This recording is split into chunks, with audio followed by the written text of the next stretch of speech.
In the battle with the slum, we win or we perish. Either wipe out the slum or it wipes out us. There is no middle way. Jacob Riis, 1902. There was a common and widespread spirit of revolt among the people, a movement of the new generation toward more democracy. Nearly everyone felt it. Robert La Follette, 1911. Between 1870 and 1920, 26 million immigrants came to live in the United States. After 1900, most came from Southern and Eastern Europe and settled mainly in the largest cities.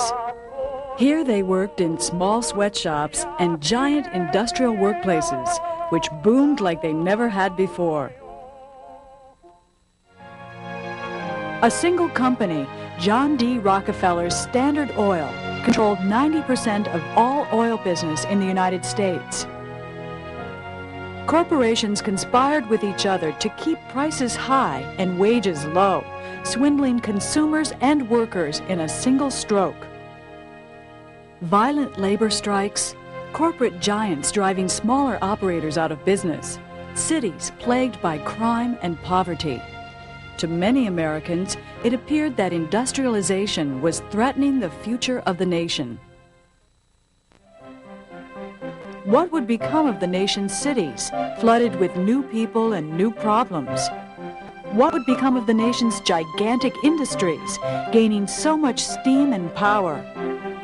What would become of the United States itself? These were the enormous questions that progressivism would try to answer.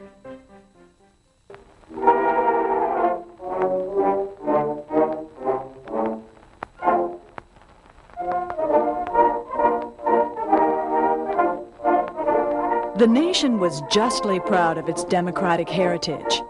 But how could democracy survive the grave new challenges of a brave new century? Some of the first answers were provided by women. The most well-known was Jane Addams, who tried to bring the poor and the rich, the immigrant and the native-born, together under a single roof. She called it Hull House. Occupying an old building in an immigrant neighborhood of Chicago, Addams and her fellow residents provided newcomers with English lessons, employment advice, and child care. Women also pressed for expanded government services, which they called municipal housekeeping, or more commonly, progressivism. Progressivism became a word on everyone's lips in the early 20th century. And it meant the quest to make progress, to bring about reforms that would tend to some severe problems that were plaguing American society, that were plaguing American politics, were plaguing the American economy. So progressivism meant the march for greater progress. One good example is the child labor reform movement, where a lot of people, a lot of women especially, and social reformers got very excited about young children working in factories. In this period, often 8, 10-year-olds worked in factories, sometimes 10, 12 hours a day. Flooding into schools, women demanded medical checkups for students. In city health departments, they promoted water purification and milk inspection. At departments of labor, they reported the illegal employment of children in sweatshops. And at departments of housing, they noted fire code and crowding violations. Joining hands with a new generation of male reformers, these progressive women saw themselves as the saviors of the United States' wretched urban poor.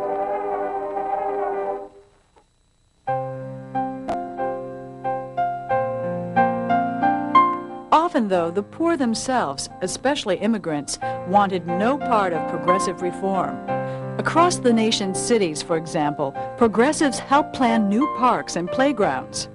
But immigrants and workers preferred ball fields and sandlots to the lush, landscaped gardens that the reformers had created.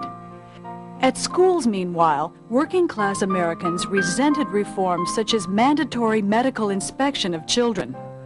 When a young boy came home with a note complaining about his body odor, his mother sent her own curt note back. "Teacher, Johnny ain't no rose. Learn him. Don't smell him."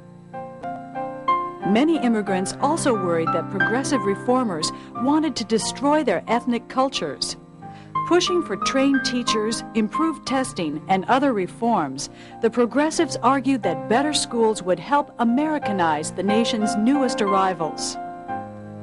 In forsaking the land of their birth, immigrants forsake the customs and traditions of that land, and they have an obligation in adopting a new country to adopt the language and customs of that country. Julia Richmond, 1905. Nowhere was the clash between progressives and immigrants greater than in the question of alcohol. Since before the Civil War, reformers had tried to rid demon rum from the nation's lips. In the progressive era, they changed their focus from the liquor itself to the place it was consumed, the saloon. Well, the progressives, usually from upper-class backgrounds, many of them women, thought the saloon was a bad influence in the neighborhood. First of all, they saw children going into the saloons to get pails of beer. They saw sometimes prostitutes hanging out at saloons. They saw men hanging out there and spending their money when they thought they should be home. People were living in homes that were crowded, that were damp, that were unsanitary. The saloon would be warm, it would be inviting. You could sit around and have a kind of camaraderie. For a lot of ethnic communities, the saloon was the place where you got your paycheck cashed. It was the place where you found out the local news, or you found news from home. You found out whether there were jobs available, where you made your connection to the local political parties so that you could have some leverage in elections.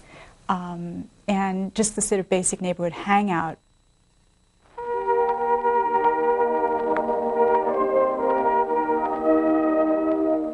Time and time again, in private and in public, the leaders have said they are out for themselves and their own, not for the public, but for me and my friends, not for New York, but for Tammany.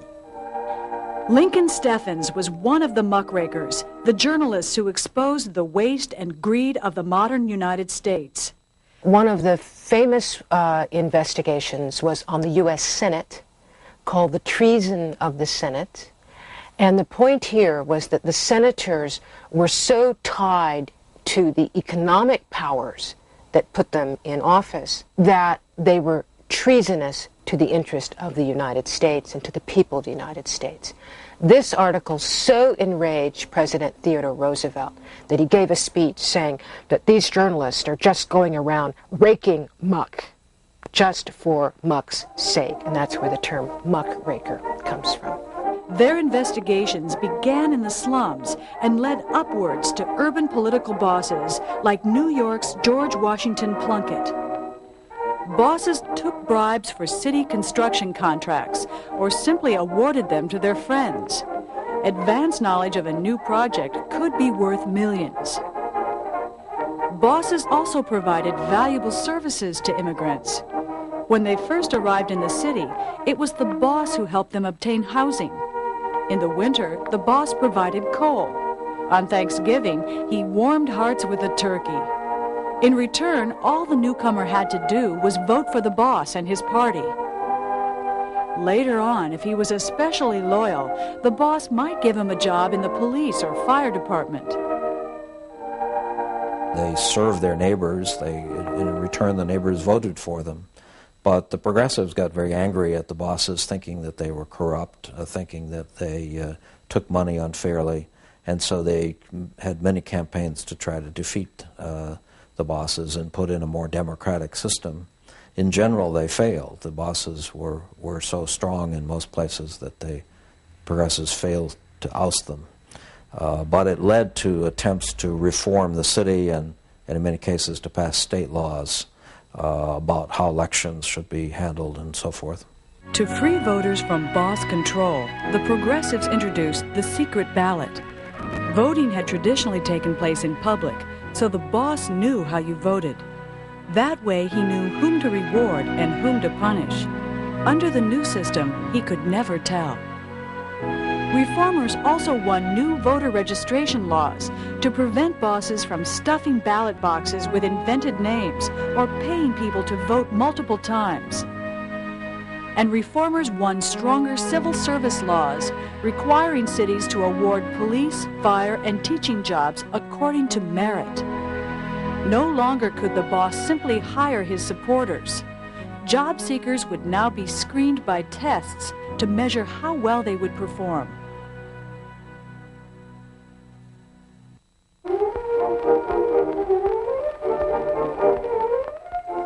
Mr. Vanderbilt, sir, does your railroad serve the public interest? The public be damned. Of course we like to do everything possible for the benefit of humanity. But first, we see that we are benefiting ourselves. With as much passion as they fought urban bosses, muckrakers also attacked the nation's great corporations, or trusts. Now, if you have a trust, that is a large business working in one sector of the economy, and if you control enough of that economy, then you can raise prices. And this is why people wanted to bust trusts, because the prices were going up. And one way to do that was to break up those big companies. Ida Tarbell's expose of the Standard Oil Company showed how its president, John D. Rockefeller, gobbled up smaller companies. Other muckrakers focused on the company's mistreatment of workers, especially children. Crouched over the chutes, the boys sit, hour after hour. Most of them become deformed and bent-backed, like old men. Cut, broken, or crushed fingers are common. Sometimes there is a worse accident. A terrific shriek is heard, and a boy is mangled and torn in the machinery, or disappears in the chute to be picked out later, smothered and dead. John Spargo, 1906. Upton Sinclair published a novel called The Jungle. Set in the gritty meat-packing yards of Chicago, it exposed the gruesome filth within one of the United States' fastest-growing industries. Meat was on the floor in the dirt and sawdust where the workers had tramped and spit. Thousands of rats would race about on it. The packers would put poisoned bread out for them, and then rats, bread, and meat would go into the hoppers together. Like urban bosses, the reformers said, these companies put private profit over public good. In the late 19th and early 20th century, large numbers of workers were not unionized, did not have representation, could not bargain with their employers.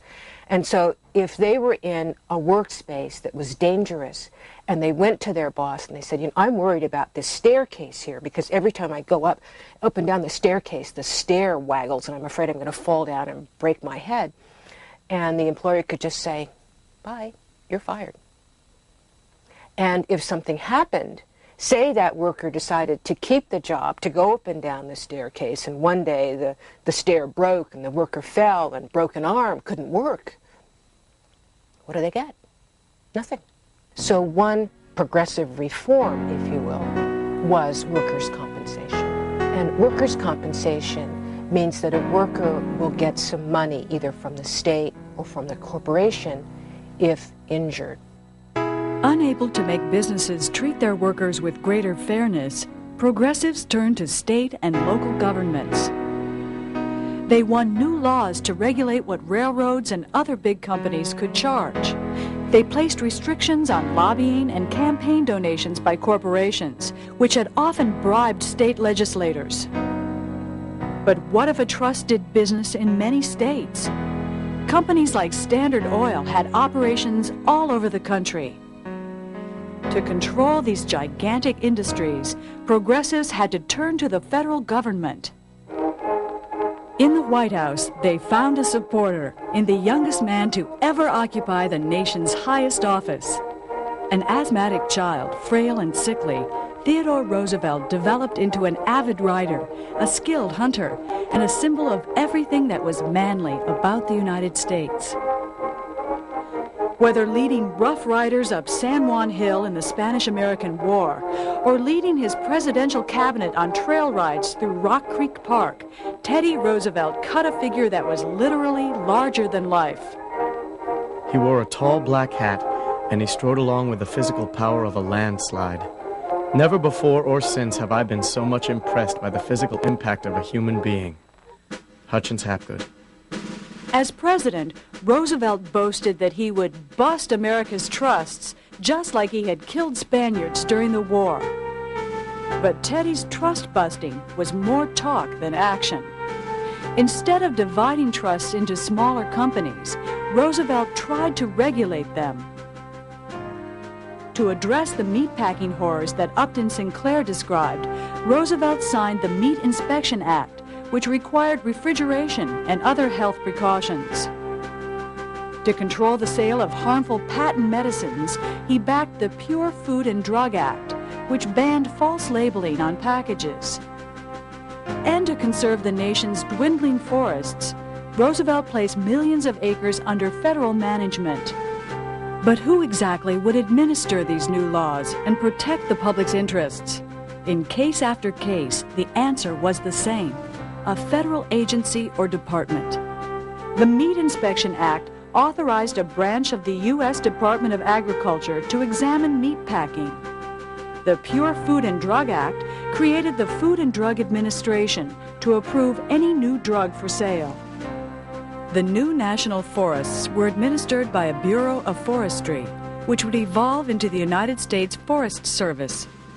Governors of the several states and gentlemen, the occasion for this meeting lies in the fact that the natural resources of our country are in danger of exhaustion if we permit the old, wasteful methods of exploiting them longer to continue. As a people, we have a right and duty to protect ourselves and our children against the wasteful development of our natural resources.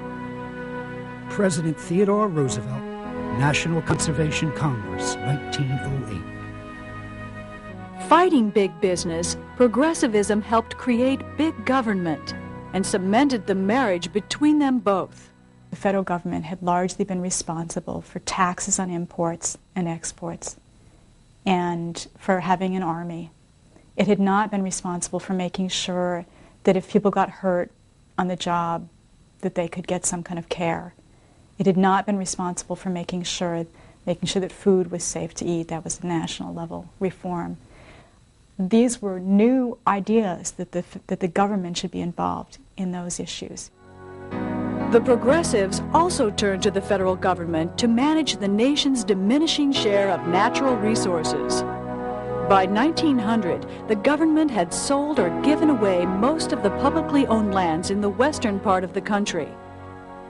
Claiming to speak for the larger interests of society and future generations, Roosevelt added more than 100 million acres to the national forest system and prosecuted hundreds of violators of public land laws, recovering millions of acres which were placed under federal management. Roosevelt's objective was to conserve national resources for future use.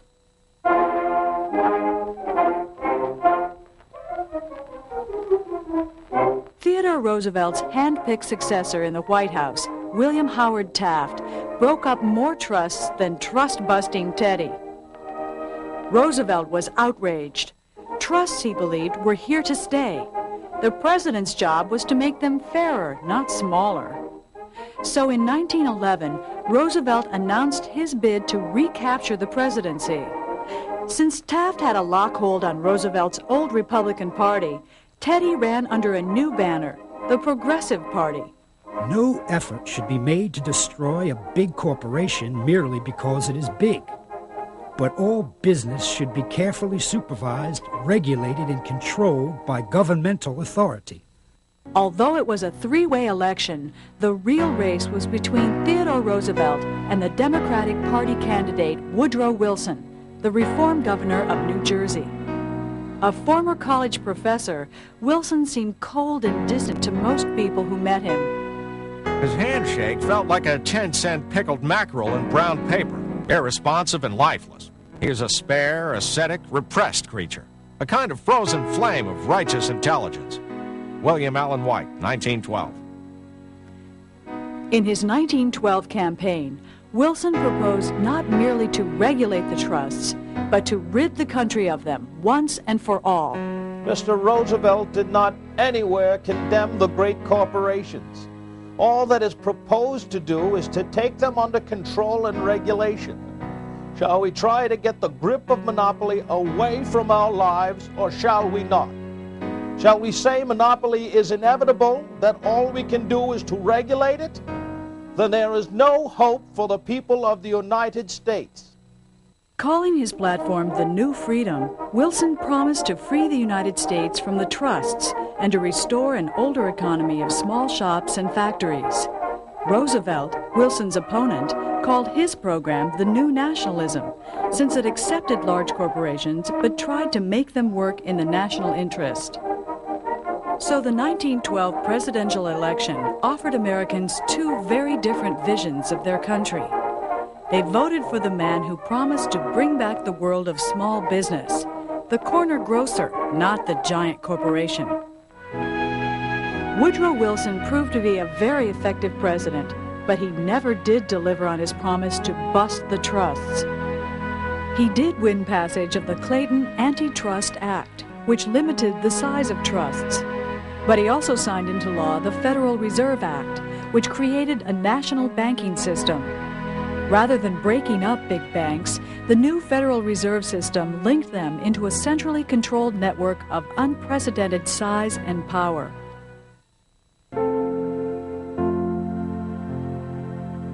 Any passerby can enter and use the public lavatories in government buildings, while citizens of color who do the work of the government are excluded. As equal citizens, we are entitled to freedom from discrimination. Have you a new freedom for white Americans and a new slavery for your Afro-American fellow citizens? God forbid. William Monroe Trotter, 1914. The same man who declared a new freedom for the United States ordered the segregation of black Americans in federal buildings. Back in 1896, the Supreme Court had upheld the separate but equal laws of the American South in a case called Plessy versus Ferguson. In the years that followed, racial segregation hardened throughout the South. Across the nation, the signs of segregation appeared over hotels, theaters, and water fountains. Worst of all, this era also witnessed a new and vicious outbreak of violence against black Americans. Between 1885 and 1907, more Americans were lynched in the United States than legally executed. The vast majority of the victims were black. One of the underlying issues that made racism violent and dangerous in the early 20th century was that most black people were powerless. So in the early 20th century, even though there was a great migration of black Southerners into the North and into the East, about 90% of black people still lived in the South. In the South, almost none could vote. They lived in a situation of segregation, which meant separation, but it also meant separate and terribly unequal. As segregation and violence spread, black Americans began a sharp debate about how they should respond. On one side stood Booker T. Washington, president of Tuskegee Institute. On the other stood W.E.B. Du Bois, a Harvard-educated historian and journalist. Born in 1856 to slave parents, Booker T. Washington founded Tuskegee in 1881 to help blacks learn useful trades. Instead of pushing for immediate equality, Washington said, blacks should develop vocational skills. To those of my race who underestimate the importance of friendly relations with the Southern white man, I would say, cast down your bucket where you are. There is as much dignity in tilling a field as in writing a poem. In all things that are purely social, the races can be separate as the fingers, yet one as the hand in all things essential to mutual progress. Booker T. Washington. Where Washington counseled patience and gradual uplift through hard work and black self-help, W.E.B. Du Bois demanded immediate and equal rights for African Americans in schools, housing, and employment. Mr. Washington insists on thrift and self-respect, but at the same time counsels silent submission to civic inferiority.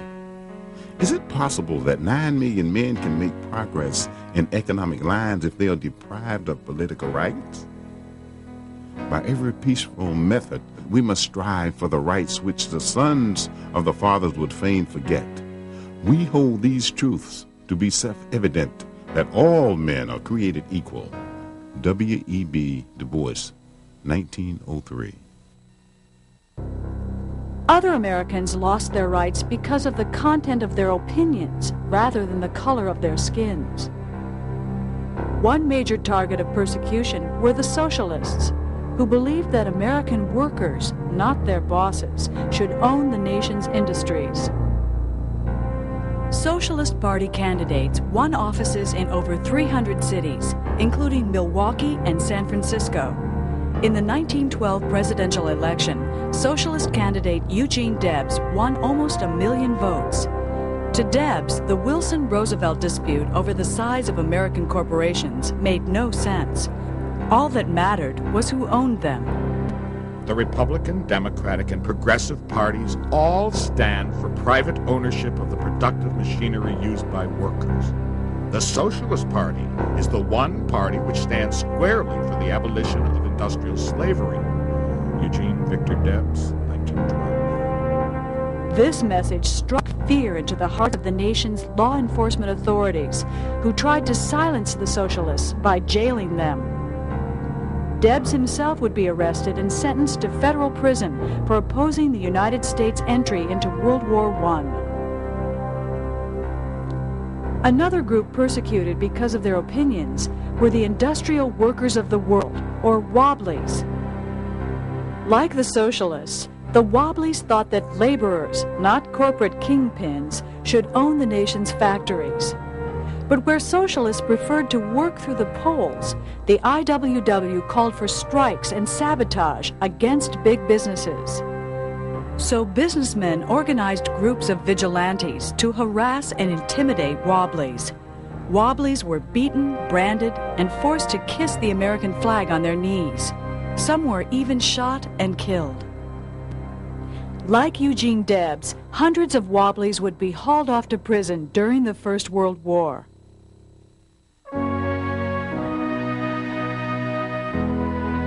Back before the turn of the century, Jane Addams and her settlement house movement helped usher in the era of progressive reform. Suffragists like Carrie Chapman Catt would help bring the era to a close by finally winning women's right to vote. The suffragists argued for the ballot as a way to ensure the progressive triumph. If women had the vote, they claimed, the bosses would fall.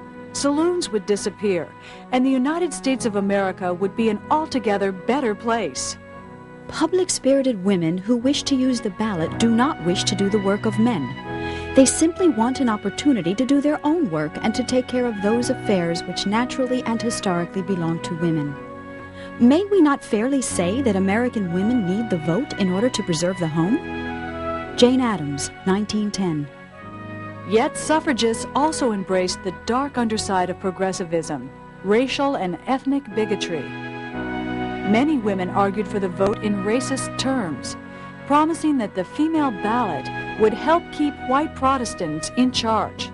There are 3 times as many American-born women as the whole foreign population, so the votes of women will be the only means of overcoming this foreign influence and maintaining our free institutions. We are in danger of Catholic domination. There is no possible safety unless women are given the suffrage. Olympia Brown, 1889. Of all the women in the South who can read and write, 10 out of every 11 are white. The enfranchisement of women would ensure immediate and durable white supremacy. Bell Kearney, 1903. Racial prejudices also helped push through a new constitutional amendment to ban the sale of alcohol. Prohibition swept the South when false rumors of drunken, rampaging blacks enveloped the region. The country's entrance into the First World War in 1917 pushed prohibition over the top. The grain used to make alcohol was needed for the war effort, and drinking was becoming not merely unwise, but un-American, since the German enemy consumed alcohol. World War I would spell the end of progressive reform. Trust-busting came to a complete halt as corporations formed huge cartels to arm and equip the nation's soldiers. The war also brought a new cycle of prejudice and violence against minorities as race riots flared across U.S. cities and thousands of immigrants were arrested or deported. The progressives still had unanswered questions. How would the United States regulate its enormous industrial corporations? How would it integrate its diverse racial and ethnic groups? How would it fulfill the democratic ideals upon which the nation was founded? Since the American Revolution, waves of reformers had called upon the nation to renew these ideals. Before the Civil War, they fought to eliminate slavery, drunkenness, and poverty. The progressives picked up this reform spirit, which would reappear during the 1930s and again in the 1960s. Behind all of these movements lay the distinctive American faith that we can remake the world.